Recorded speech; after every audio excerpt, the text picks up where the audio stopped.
Така, преминаваме към категория интериор и обзавеждане. Така, аз тази година ползвах продукти на компанията, която е печеливша в тази категория, а именно Тека България. Аплодисменти!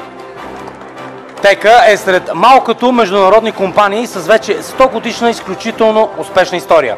Марката е световен пионер в производството и развитието в сектора за домакинска техника и оборудване.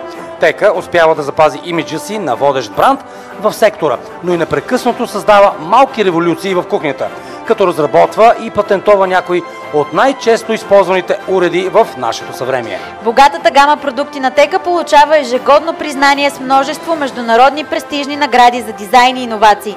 Успехът е олицетворение на комбинацията от доказано успешни традиции с дързостта да търсиш новото и авангардното. Тази година Тека България отбелязва своята 20-та годишнина и при нас сега е госпожа Алена Георгиева, или Алена, не съм сигурна ударението къде е, генерален директор на Тека България.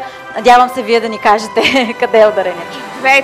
Двете ударения възприемам. Сега опитах се максимума да кача от екипа. Да, момичета, не бягайте, елате тук. Мисля, че едно момче ми се изплъзна някъде, предполагам, че снима. С голямо удоволствие получавам тази награда и наистина съвпада с нашата 100 годишнина, което е един такъв достоен срок за една голяма компания. Благодаря на екипа си, без който това не би било възможно, и благодаря и на клиентите. Просто без клиентите, и мисля, че сигурна съм, че в тази зала има и много наши клиенти на уредите Тека, мивки, перални, фурни, смесители и така нататък. Благодаря ви за оказаното доверие. И който евентуално няма или трябва да си смени мивката или пералнята, да заповяда, с удоволствие ще го обгрижим. Аз имам нужда от нова печка. Ето, чудесно, заповядайте. Благодаря още веднъж на всички.